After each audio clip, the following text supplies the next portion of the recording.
आज मैं हाज़िर हूँ आपकी खिदमत में लेसन नंबर 10 लेसन नंबर 10 लेकर बेसिक लारावेल ट्रेनिंग के सिलसिले में। लास्ट लेसन में लेसन नंबर 9 में हमने सीखा था कि किस तरीके से हम लोग ये जो टेम्पलेट है नाइस एडमिन का, इसको हमने इंटीग्रेट किया लारावेल के साथ, और ये जो मेन्यूज़ हैं वो हमने राउट के हिसाब से इनको तब्दील करना सीखा। आज मैं मज़ीद अब मैं इसके इख्तिताम की तरफ जा रहा हूँ, और मैं मज़ीद अभी टेबल्स बना के हमारी डेटाबेस के अंदर, और हम कुछ एंट्रीज़ करना सीखेंगे एक्सपेंस की और सेल की, और उसके बाद रिपोर्ट बनाएंगे। उसके बाद इंशाल्लाह हमारी ये सीरीज़ ख़त्म हो जाएगी। मैं डेटाबेस ओपन करता हूँ।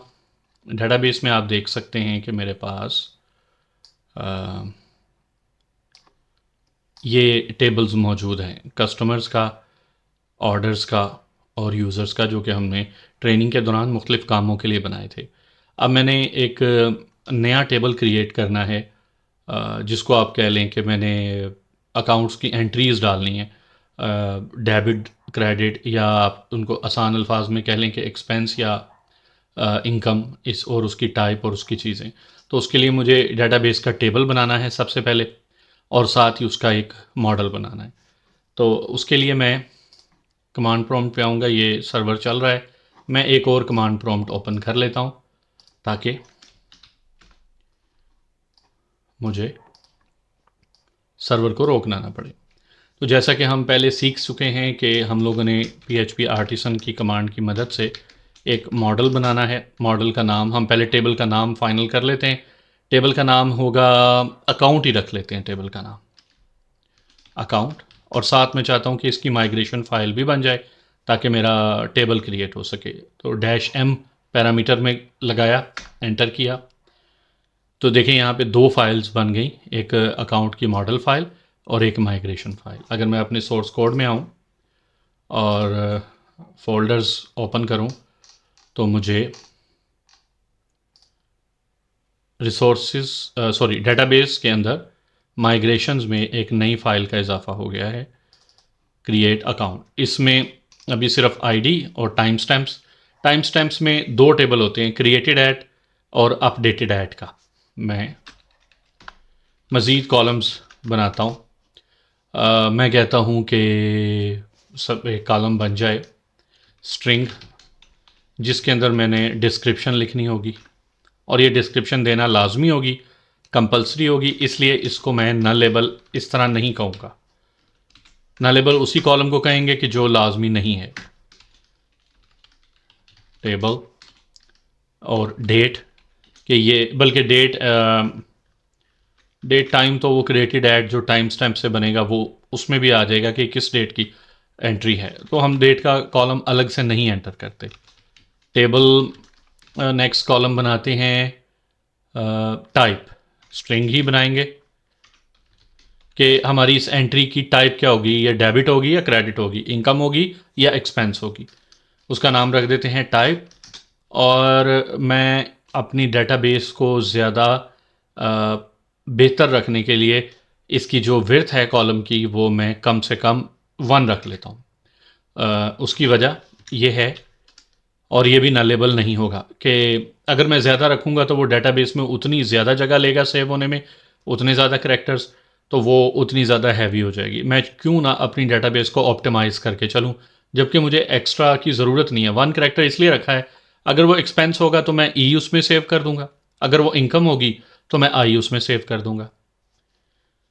नेक्स्ट, और क्या हो सकता है हमारे, हमने उसमें ये लिखना है कि ये इनकम है या एक्सपेंस है, और हमने उसमें ये लिखना है कि ये इसकी डिस्क्रिप्शन क्या है।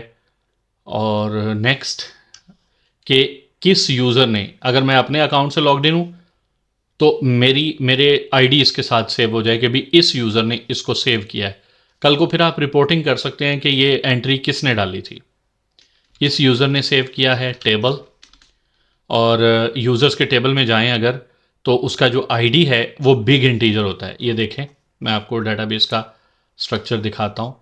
अगर आप ये यूज़र्स के टेबल में आएँ तो यूज़र्स के टेबल में जो आईडी है ये बिग इंटीजर है, तो यही आईडी मैंने उस टेबल में सेव करनी है।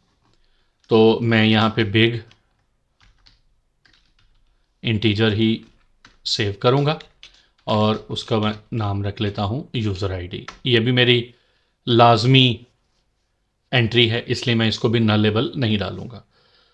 तीसरी चीज़, टाइम तो मैं ऑलरेडी सेव कर रहा हूँ कि ये एंट्री किस वक्त सेव हुई। हाँ, डेट का कॉलम हमें फिर भी चाहिए होगा या टाइम का। उसकी वजह ये है कि मुमकिन है कि ये मैं जिस वक्त की एंट्री डाल रहा हूँ वो वक्त गुजर चुका है, यानी कि ये एक्सपेंस या ये इनकम कल हुई थी, कल फलाने वक्त पे, मगर मैंने ये डेट ही कर लेते हैं, मैं कहता हूँ कल हुई थी मगर मैं आज एंट्री कर रहा हूँ, तो वो टाइम स्टैम्प्स में तो इस वक्त का टाइम सेव होगा जिस वक्त आप एंट्री कर रहे हैं, मगर मुझे ये एंट्री कल की डेट में डालनी है, तो यकीनन मुझे एक डेट का कॉलम, उसका नाम भी डेट ही रख लेते हैं, वो भी रख लेते हैं। और एक और इम्पोर्टेंट चीज़ जो कि बेहतर है कि आप सेव कर लें, वो है आईपी एड्रेस। ये इसलिए ज़रूरी होता है, ये बज़ाहिर नज़र नहीं आता, मगर अपनी हैबिट बनाएं कि इस तरह की क्रिटिकल इन्फॉर्मेशन जब आप सेव करें तो उसकी मैक्सिमम इन्फॉर्मेशन अपने पास स्टोर करके रखें। किस आईपी एड्रेस से बैठ के आपने ये एंट्री सेव हुई है वो भी आप लॉग कर लें। उसका फ़ायदा ये होगा कि मुमकिन है कि आपका जो सॉफ्टवेयर है वो आपके प्रेमिसेस में, आपके ऑफिस में रन हो रहा है, मगर आपका कोई एम्प्लॉय अपने घर में बैठ के या ऐसी जगह पे जहां आपने अलाउ नहीं किया, या आप देखना चाहते हैं कि किसने कहाँ बैठ के काम किया है, किस वक्त किया है, तो वो आप आईपी एड्रेस भी एहतियातन लॉग कर लें, काम आ सकता है। ये भी आप सेव कर सकते हैं, और जो कि ये भी खाली नहीं होगा क्योंकि आईपी एड्रेस के बगैर इंटरनेट का कनेक्शन होता नहीं है, तो इसलिए ये भी नलेबल नहीं होगा। अभी तक हमने जितनी भी अपनी फील्ड्स बनाई हैं, जितने भी कॉलम्स बनाए हैं, उनमें से नलेबल कोई भी नहीं है, सारे ही, क्योंकि टाइप भी लाजमी है, यूज़र आईडी भी लाजमी ऑटोमेटिकली सेव हो जाएगी, डेट भी लाजमी है क्योंकि आपने बताना है किस डेट की एंट्री है, और आईपी एड्रेस भी ऑटोमेटिकली सेव हो जाएगा। ये हमारा टेबल है, मेरा ख्याल है इतना ये फाइनल है। ये मैंने टेबल का स्ट्रक्चर बना लिया। अब मैं माइग्रेशन की कमांड रन करूँगा। मैं कमांड प्रॉम्प्ट में आता हूँ।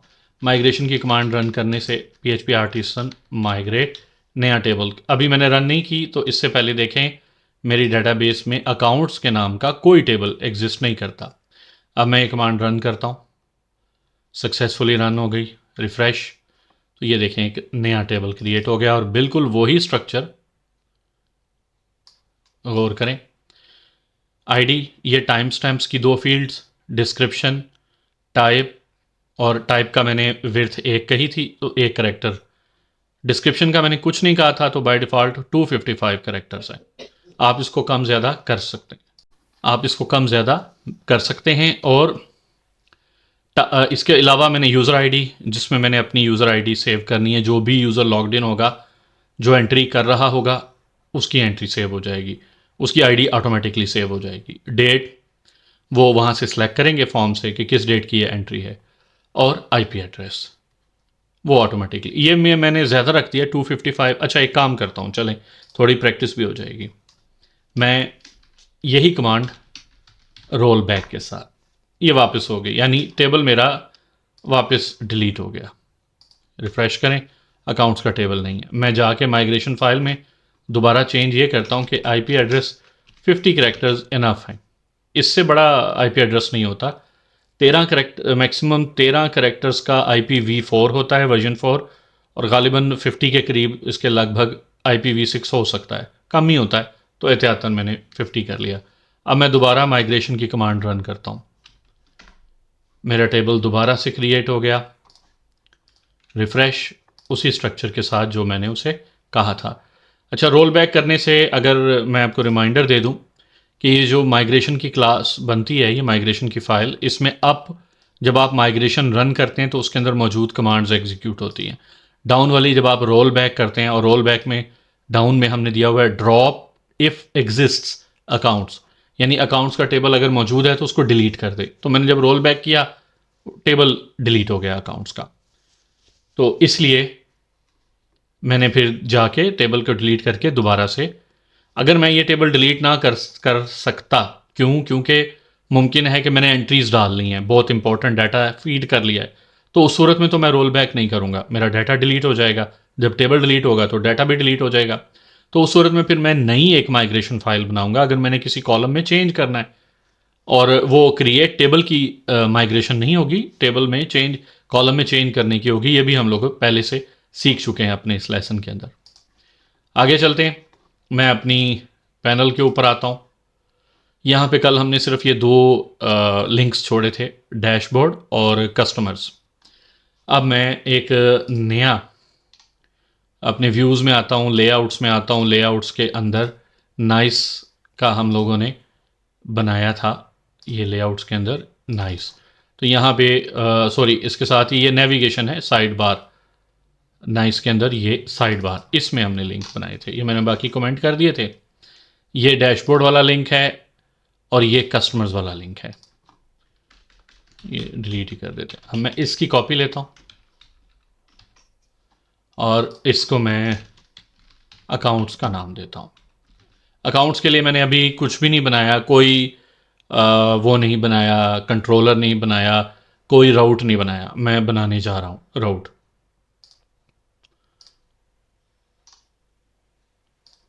रिसोर्सेज में ये राउट्स में वेब, और इसको मैं ये इस ग्रुप के अंदर जिसमें मैंने ऑथ का मिडलवेयर इम्प्लीमेंट किया उसके अंदर, ताकि लॉगिन हुए बगैर इसको एक्सेस ना किया जा सके।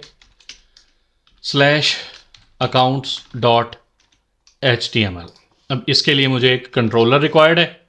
मैं इसको फ़िलहाल सेमीकोलन तक रोकता हूँ और नई कमांड इम्प्लीमेंट करता हूँ, php artisan make controller account controller। ये बन गया। अब मैं इसमें आता हूँ, बाकी मैं ऊपर की सारी चीज़ें कॉपी कर लेता हूँ और कस्टमर कंट्रोलर के बजाय अकाउंट कंट्रोलर, अकाउंट बनाया था कि अकाउंट्स बनाया था, अकाउंट बनाया होगा, मेरी आदत वैसे यही है। देख लेते हैं, हाँ जी, अकाउंट कंट्रोलर। अब ये एरर आ रहा है क्योंकि हमने इसको यूज़ नहीं किया हुआ, तो उसी तरह कॉपी करके अकाउंट कंट्रोलर यूज़ कर लेते हैं। अब एरर भी ख़त्म हो जाएगा नीचे, और उसके अंदर इंडेक्स के नाम का और इसका नाम अकाउंट्स, ये मैंने रख दिया। और एक और मैं इसकी कॉपी ले लेता हूँ। मैंने नया अकाउंट के अंदर एंट्री करने के लिए एक नया पेज बनाना है और उसका नाम मैं /ऐड ऐसे रख लेता हूँ, और वो भी गेट मेथड में ही होगा। और इसके अंदर मैं बनाऊंगा ऐड और इसका नाम रखूंगा accounts.add रख लेता हूँ, कुछ भी रख सकते हैं आप। ये मैंने रख ली चीज़ें, ओके। अब मैं नेविगेशन के साइड बार में दोबारा वापस आता हूँ। अभी जो मैं कोड कर रहा था, रिसोर्सेज, व्यूज़, लेआउट्स, ये नाइस के अंदर साइड बार ये आ गया। मैंने ये कॉपी किया था अकाउंट्स। इसके लिंक पे क्लिक करने से जो लिंक ओपन हो वो अकाउंट्स वाला लिंक ओपन हो, और यहाँ पे भी अकाउंट्स डाल देते हैं। अगर अकाउंट्स के अंदर मैं हूँ तो मेरी ऑटोमेटिकली ये हाईलाइट हो जाए, सेलेक्ट हो जाए ये लिंक, ओके। अब मैंने आता हूँ अकाउंट कंट्रोलर के अंदर जो मैंने नया बनाया। ये एक्स्ट्रा जो फाइल्स हैं ये मैं बंद कर देता हूँ ताकि मुझे वही फाइल्स नज़र आएँ जिन पर मैं काम कर रहा हूँ। बहुत सारी फाइल्स खुली हुई हैं और मैं इनमें काम भी नहीं कर रहा हूँ।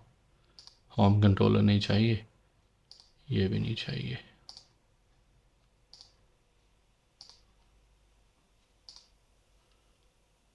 जी, साइड बार खुली है और मैं अपना कंट्रोलर की फ़ाइल खोल लेता हूँ, अकाउंट कंट्रोलर। ये दो फाइल्स खुली, इसमें दो मेथड हमने बनाने हैं, पब्लिक फंक्शन इंडेक्स और पब्लिक फंक्शन ऐड। अगर मैं अपनी web.php में जाऊं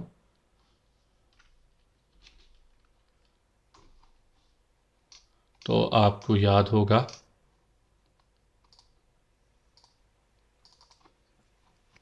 कि मैंने एक में इंडेक्स का मेथड कॉल किया और एक में ऐड का। इसके अंदर मैं कहता हूँ कि अगर मैं अपने व्यूज़ के फोल्डर में आता हूँ, रिसोर्सेज के अंदर व्यूज़ में, तो यहाँ पे कुछ फ़ोल्डर बने हुए हैं। अब चूंकि मैं अकाउंट के मॉड्यूल पे काम कर रहा हूँ, तो मैं चाहता हूँ कि एक फ़ोल्डर यहाँ बन जाए अकाउंट, और उसकी सारी फाइलें जो जितने भी मैं व्यूज़ का इस्तेमाल करूँ वो उस अकाउंट के फ़ोल्डर में हो, ताकि फ़ाइलों को मैनेज करना और समझना मेरे लिए आसान रहे। एक तो मैं कमांड से इसको बना सकता हूँ, PHP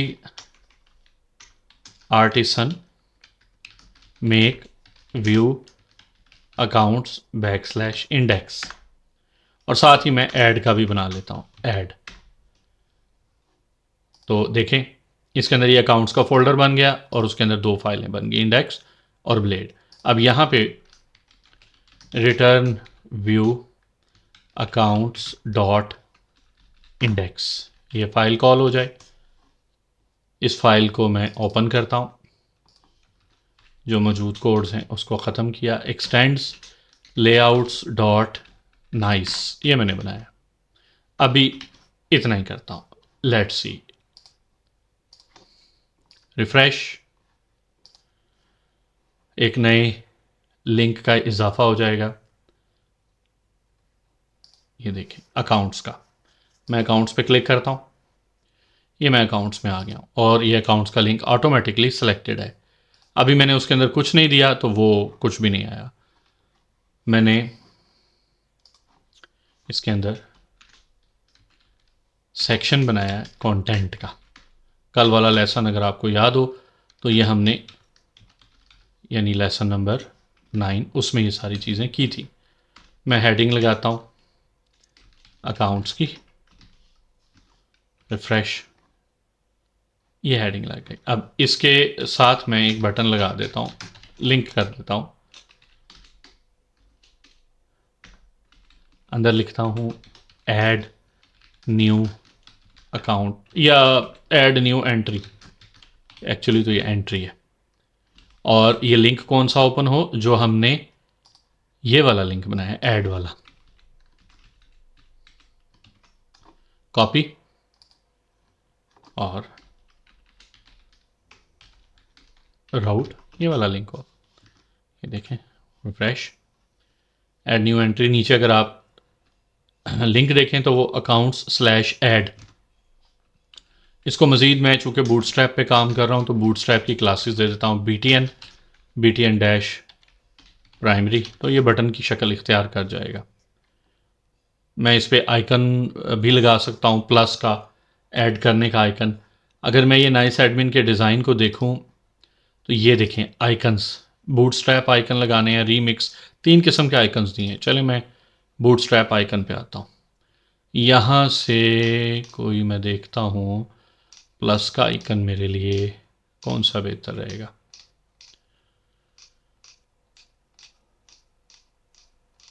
जो मैं अपने उस बटन में लगा सकूं, प्लस का कोई मैं सर्च करके देखता हूँ। प्लस नहीं, खाली प्लस का साइन हो।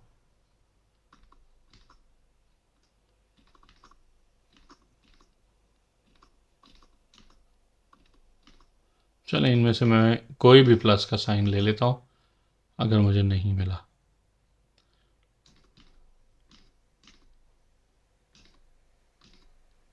हाँ, ये मिल गया, अकाउंट्स केयरफुल। अच्छा, ये अगर मैं इसके सोर्स कोड देखूँ इंस्पेक्ट पे क्लिक करके, तो ये वाला था, ये वाला।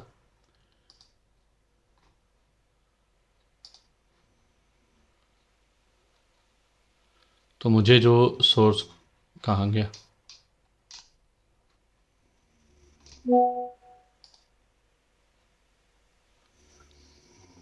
मुझे जो सोर्स कोड नज़र आएगा, मुझे यहाँ से नहीं मिल रहा। उसका तरीका ये कि मैं इसको कॉपी करता हूँ, इसके सोर्स कोड देखता हूँ और इस आइकन को सर्च करता हूँ, ये आ गया। ये कोड, ये जो आई का टैग है, ये मैं कॉपी करता हूँ और अपने इससे पहले एंटर कर लेते हैं ताकि इससे पहले मैं लगा देता हूँ। ऐसे सेव किया। अब रिज़ल्ट देखते हैं कि क्या आया। ये देखें रिफ़्रेश, ये देखें वही आइकन। अच्छा नहीं लग रहा वैसे इसको देख के ना यहाँ पे। चलें एनी हाउ, अभी मेरा फोकस ये नहीं है, मुझे ये वाला लगाना चाहिए था। सिर्फ फ़र्क इतना है प्लस स्क्वायर डॉटेड। कोड तो मुझे मिल गए, तो यहाँ पे फिल के बजाय डॉटेड। बस इधर आके रिफ़्रेश, तो ये आइकन चेंज हो गया, ये फिर बेहतर लग रहा है। ओके, अब मैं इस पर क्लिक करूँगा तो ऐड वाला पेज ओपन हो जाएगा। अभी कुछ भी इसलिए नहीं आ रहा कि मैंने अकाउंट्स कंट्रोलर में ऐड के अंदर कुछ भी नहीं लिखा। हमने दो अपने व्यूज़ बनाए थे, return view accounts dot add, ये बना लिया। और इस व्यू में अब हम चले जाते हैं तो यहाँ पे भी एक्सटेंड लेआउट डॉट नाइस, और सेक्शन के अंदर, कंटेंट के सेक्शन के अंदर अब मैंने यहाँ पर फॉर्म बनाना है। रिफ्रेश, ये देखें।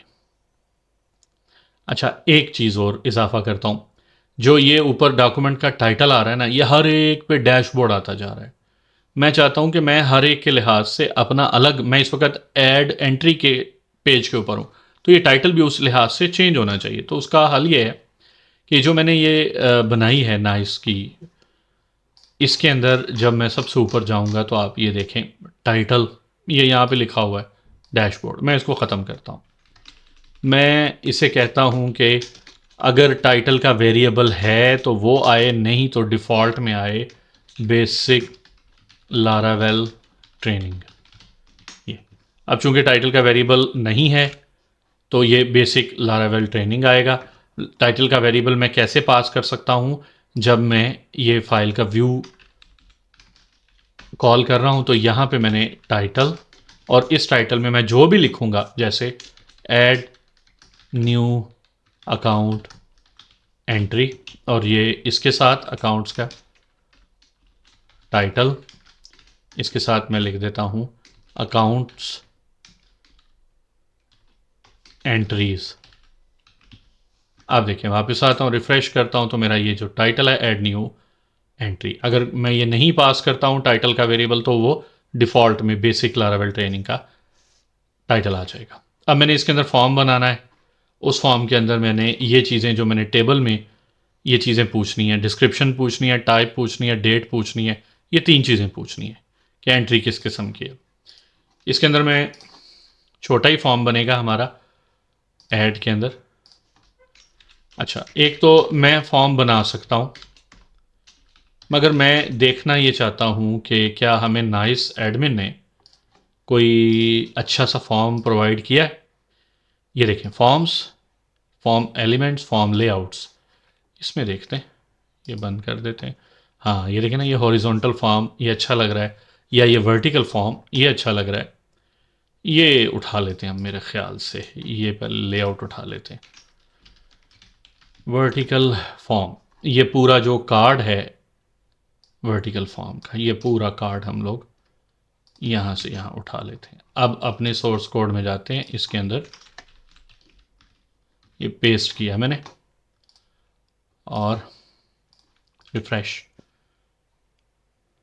ये मेरा फॉर्म बन गया। मेरा ख्याल है ये बेटर है। अब मैं इसको अपने लिहाज से तब्दील कर लेता हूँ। सबसे पहले मैंने यहाँ योर नेम के बजाय मैंने सेलेक्ट करवाना है कि एंट्री टाइप क्या है वहाँ पे, और यहाँ पे मैं इनपुट के बजाय सेलेक्ट,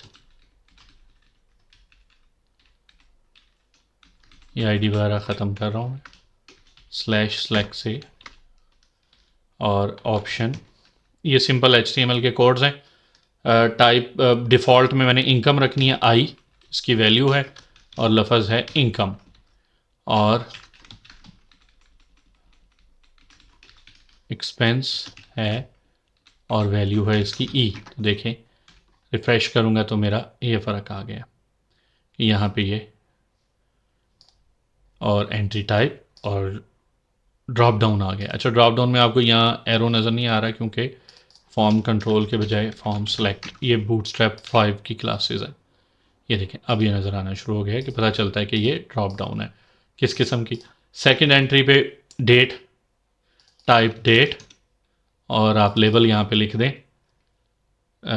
डेट ऑफ एंट्री, और ये आईडी वगैरह रिमूव कर दें। नेम जो है हमने वहाँ पे इसको नेम दिया है, हाँ सेलेक्ट को भी नेम नहीं दिया। नेम होगा टाइप और इसका नाम होगा डेट, क्योंकि डेटाबेस में इसी नाम के एंट्रीज मौजूद है मेरे पास। ओके, और तीसरी चीज़ है डिस्क्रिप्शन, ये पासवर्ड नहीं चाहिए। टाइप टेक्स्ट डिस्क्रिप्शन, ये भी हमारी रिक्वायर्ड है, और इसका नाम जो हमने रखा है DESC, यही नाम रखा है। मैं डाटाबेस के टेबल में एक दफ़ा फिर आता हूँ। आईडी ऑटोमेटिकली जनरेट करेगा database. Created at, updated at, ये भी ऑटोमेटिकली एलोक्वेंट की लाइब्रेरी जो डाटाबेस को हैंडल कर रही है वो जनरेट करेगी। डिस्क्रिप्शन मैंने पूछ ली है यूज़र से, टाइप भी पूछ ली है, यूज़र आईडी भी ऑटोमेटिकली जो लॉग्ड इन है उसका यूज़र आईडी उठा के हम सेव करेंगे।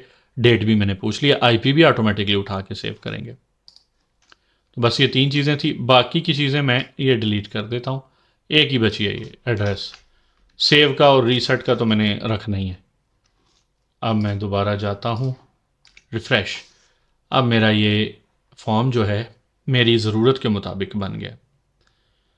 इनकम और डेट और डिस्क्रिप्शन, मैं कहूँगा कि जी आज मैंने इनकम ये हुई कि 2 बाइक्स। हाँ, एक इम्पोर्टेंट एंट्री अमाउंट वाली कि कितनी अमाउंट की इनकम या एक्सपेंस हुई है तो मेरे जहन से बिल्कुल निकल गई। अभी हम जाते हैं अपनी माइग्रेशन में, माइग्रेशन फाइल डेटाबेस में होगी ये। सबसे इम्पोर्टेंट एंट्री तो हम भूल गए, हिले टेबल और फ्लोट, अमाउंट कॉलम का नाम रखते हैं और टोटल बाकी छोड़ देते हैं, वो खुद ही हैंडल कर लेगा। ये ले, इसको बंद करता हूँ। अब मैं वापस माइग्रेशन की कमांड को रिवर्स करता हूँ, रोल बैक, क्योंकि अभी तक एंट्री कोई नहीं हुई, और दोबारा माइग्रेशन चलाता हूँ। टेबल को आके विज़िट करते हैं, रिफ़्रेश करके अमाउंट का एक कॉलम का इजाफा हो गया। अब फॉर्म बनाते वक्त भी मुझे डेफिनेटली मुझे ये इनकम एक्सपेंस के बाद ही पूछ लेनी चाहिए। यहाँ पर कॉपी करके लें जी, अमाउंट टाइप होगी नंबर, न्यूमेरिक होगी, नंबर होता है मतलब, हाँ नंबर। नेम होगा अमाउंट, ये फॉर ख़त्म कर देते। अब मैं टेबल देखता हूँ, रिफ़्रेश जी, अभी मैं अमाउंट टाइप कर सकता हूँ। ये एंट्रीज हो गई, और ये भी कंपलसरी है, कोई ना कोई वैल्यू तो होगी ही। और हम इसमें रिस्ट्रिक्ट कर सकते हैं कि मैं माइनस में ये वैल्यू नहीं लिख सकता, ज़ीरो तो लिख सकता हूँ, तो वो फिर जब यह आपने किया है तो मिनिमम मैंने कहा 0, इससे कम नहीं मैं लिख सकता, क्योंकि कोई हो सकता है कि कोई चीज़ हमारी सेल हुई हो मगर इनकम उसकी ज़ीरो हमने वैसे दे दी हो, या जो भी आपकी रिक्वायरमेंट आप उसके हिसाब से काम कर सकते हैं। ओके, फॉर्म सबमिट करने के लिए मुझे एक नया राउट बनाना होगा। फॉर्म सबमिट होगा पोस्ट मेथड से, और सेम ही लिंक पे सबमिट हो, और मेरा जो मेथड बने सेव ऐड, और इसका नाम ये रख लेते हैं, चलें जी, अकाउंट्स ऐड सेव, यहाँ पे सबमिट हो। अब जो फॉर्म बन रहा है वहाँ पे मेथड पोस्ट एक्शन इस राउट पे सबमिट हो। कल हमने सीखा था CSRF देना लाजमी है, वरना वो वेरीफाई नहीं होगा कि इसी वेबसाइट से फॉर्म सबमिट किया गया है। तीसरी चीज़, हमने जो इसके अंदर सेव ऐड कंट्रोलर बनाना है वो यहाँ जाके नए कंट्रोलर का इजाफा करते हैं। पब्लिक फंक्शन सेव एड, ये चीज़। अब हमने इसको वो करना है, वैलिडेट करनी है एंट्रीज़ को, कि जो फॉर्म में मेरी चीज़ें हैं वो सारी मैंने देखनी हैं। ये डाटा मैंने सारा रिसीव किया और मैं कहता हूँ डाटा वैलिडेट, और यहाँ पे मैंने अपने रूल्स बताने हैं। जैसे कि पहला रूल बताना है कि जो टाइप है वो मुझे रिक्वायर्ड है, और मज़ीद मैं इसको बेहतर करने के लिए कि टाइप में मुझे सिर्फ आई या ई की वैल्यूज़ चाहिए, इसके अलावा कोई वैल्यू आए तो वो वैलिडेट ना हो। ये ना ऐसे नहीं होगा, ये ऐसे होगा, रिक्वेस्ट वैलिडेट होती है, डाटा वैलिडेट नहीं होता। वो एरर भी इसलिए दे रहा था। ओके, दूसरा हमारी फील्ड थी अमाउंट की। अमाउंट रिक्वायर्ड है और amount must be a number, numeric होनी चाहिए, और मिनिमम ये 0 होना चाहिए, इससे कम नहीं होना चाहिए। तीसरी चीज़ थी डेट, हमें ये रिक्वायर्ड है डेट, और इसकी फॉर्मेट डेट होनी चाहिए। ये चेक लगा लिया, इनवैलिड डेट एंट्री नहीं होगी, सेव नहीं होगी। तीसरी चीज़ डिस्क्रिप्शन, चौथी चीज़ सॉरी, ऐसे ही है 1 2 3 4, ये भी हमें रिक्वायर्ड है और ये स्ट्रिंग होनी चाहिए। ये अगर वैलिडेट नहीं होगा तो मैं ये आगे जाएगा ही नहीं, रिटर्न वर्किंग ये लफ्ज़ आ जाएगा। अब मैं फॉर्म को सबमिट करवाता हूँ, रिफ़्रेश करके मैं फॉर्म सबमिट करता हूँ, तो ये सबमिट होकर वापस इसी पेज पे आ जाएगा। क्यों? क्योंकि फॉर्म सबमिट नहीं हुआ, वैलिडेशन कंप्लीट नहीं हुई, क्योंकि मैंने अमाउंट नहीं लिखी, डेट नहीं लिखी, डिस्क्रिप्शन नहीं लिखी, 3 चीज़ें वैलिड नहीं हो रही। अब जो एरर है मुझे यहाँ शो होना चाहिए था, तो मैं चाहता हूँ कि वो टॉप पे मेरे पास एरर आ जाए, जो भी एरर है। अगर मैं नाइस एडमिन के थीम में जाऊँ तो यहाँ पे कंपोनेंट्स में अलर्ट्स, ये एरर अलर्ट्स हैं, मैं इनमें से कोई भी सिलेक्ट करता हूँ, ये वाला, ये अलर्ट मैं वहाँ पे शो करना चाहता हूँ। इसके कोड्स उठाते हैं, इसके सोर्स कोड में आते हैं, व्यू पेज सोर्स, तो सिंपल ये इस तरह से ये कोड है। अब मैं वापस अपने ऐड के पेज में आता हूँ जहाँ पे फॉर्म बना है। फॉर्म से ऊपर मैं कहता हूँ कि अगर एरर्स काउंट कैपिटल 0, यानी कि 0 से ज़्यादा एक भी एरर है तो मेरा ये अलर्ट शो हो जाए, और उस अलर्ट की जगह जो मेरा एरर मैसेज है जो भी है वो शो हो, एरर्स फर्स्ट, जो पहला एरर है वो शो हो जाए। अब देखें, वापस आता हूँ मैं अपने इस वेब पे और मैं दोबारा सबमिट करता हूँ खाली फॉर्म, तो देखिए the amount field is required. अब जो भी एरर आता जाएगा वो यहाँ शो होता जाएगा। ओके, मैं कहता हूँ मैंने 20,000 सर्च कर लिया, फीड कर दिया, सेव कर लिया, सबमिट। होगा क्या, अब डेट का एरर आ जाएगा, the date field is required, but ये देखें मैंने जो अमाउंट टाइप की थी वो तो ख़त्म हो गई, यानी अब मैं दोबारा से टाइप करूं। मैं चाहता हूं जो वैल्यूज़ मैंने लिखी थी वो वहीं पे रिटेन करें, तो उसके लिए कल के लेसन में हमने सीखा था, अमाउंट वाली फील्ड में आए तो वैल्यू ओल्ड अमाउंट, अगर अमाउंट में कोई वैल्यू होगी पहले से तो वो आ जाएगी, नहीं होगी तो नहीं आएगी। ये मैं सब में यूज़ करूंगा। वैल्यू, ये डेट की फील्ड है, ओल्ड डेट, इसी तरह डिस्क्रिप्शन वैल्यू ओल्ड DESC, सिर्फ एक में मैंने नहीं लगाई, अब इसका नुकसान ये होगा, मैं फॉर्म सबमिट करता हूँ, मैं सेलेक्ट कर लेता हूँ एक्सपेंस और अमाउंट भी लिख देता हूँ, सबमिट करता हूँ। अमाउंट तो यही रहेगी क्योंकि मैंने ओल्ड की कोड लगा दिया, मगर एक्सपेंस में ये चीज़ नहीं रहेगी क्योंकि सॉरी, ये एंट्री टाइप में वापस एक्सपेंस नहीं सेलेक्ट हुआ क्योंकि मैंने वहाँ पे ये चीज़ लगाई ही नहीं है, इम्प्लीमेंट ही नहीं किया। तो उसके लिए इनकम तो रहेगा डिफ़ॉल्ट में, यहाँ पे मुझे लगाना पड़ेगा कि old of type equal to e, तो ये सेलेक्ट हो जाए, अदरवाइज ना हो। ऊपर वाले को मुझे करने की ज़रूरत नहीं है, तो ऑटोमेटिकली वो सिलेक्टेड ही होता है ऊपर वाला। अब देखें, मैं जब फॉर्म सबमिट करता हूँ और मैं एक्सपेंस सेलेक्ट करता हूँ और फॉर्म सबमिट कर देता हूँ, तो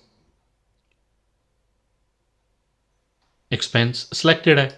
अगर मैं इनकम सेलेक्ट करता हूँ और सबमिट करता हूँ तो इनकम सेलेक्टेड है। अब इस तरह मेरा फॉर्म रिटेन कर रहा है जो वैल्यूज़ भी मैंने दी थी। डेट में भी ऐसे होगा, ये भी चेक कर लेते हैं। ये देखिए, मैंने 15 दिसंबर सेलेक्ट किया, वो यहाँ कहीं। और अगर अब मैं ये भी सिलेक्ट कर दूंगा तो मेरा फॉर्म कंप्लीट हो जाएगा, वैलिडेशन ख़राब नहीं होगी। तो मैं कुछ भी डिस्क्रिप्शन में फ़िलहाल चलें जी, 2 बाइक्स मैंने सोल्ड, नहीं वर्किंग, क्योंकि मेरी वैलिडेशन कंप्लीट हो गई कोर्ट्स में। मैं अगर कंट्रोलर में आऊँ तो ये आप देखें, ये वर्किंग। अब मैं यहाँ पे अपना डेटाबेस में डाटा सेव करवाने का काम करता हूँ। ये भी हम पहले सीख चुके हैं, मगर मैं दोबारा ये कोड लगाता हूँ। Account is equal to new account का जो मेरा मॉडल है इसके इक्वल ये नया ऑब्जेक्ट बन गया मेरे मॉडल का, और ऊपर आप देखेंगे कि ये यूज़ कर लिया इसने, इसलिए, अदरवाइज मैं फुल पाथ लिखता। ओके जी, अकाउंट्स में जो ये डाटा जब वैलिडेट होगा तो ये वैलिडेटेड के अंदर सेव हो जाएगा एक अरे की शक्ल में। ओके, टाइप में जो मेरे पास वैलिडेटेड के अंदर टाइप है वो आ जाए। अच्छा, इसी तरह मैं टाइप, अमाउंट, डेट, डिस्क्रिप्शन, ये चार ही फील्ड्स हैं। और फ़र्ज़ करें अगर मेरे कॉलम के अंदर, इस टेबल के अंदर कोई 20 कॉलम्स होते तो मुझे उतनी मरतबा टाइप करना पड़ता। वैलिडेटेड था ये, इसलिए एरर आ था।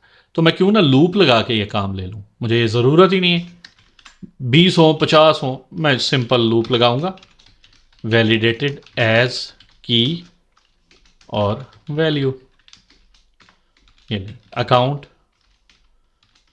क्योंकि मेरी की और कॉलम की नेम की वैल्यूज़ इक्वल हैं, सेव हो गया। लूप लग के चाहे 2000 ही कॉलम्स क्यों ना हो, 2 लाख ही क्यों ना हो, लूप लगा के सारे सेव हो जाएंगे। अब कुछ काम है जो मुझे मैनुअल करना है, जो कि मेरे इस फील्ड में तो सिर्फ 4 कॉलम सेव हुए हैं। मैनुअल ऐसे करना है, ये created at, updated at automatically कर देगा एलोकेंट। डिस्क्रिप्शन सेव हो गई, टाइप, यूज़र आईडी मुझे उठाना है, सेव करना है, और आईपी उठाना है। ये 2 चीज़ें,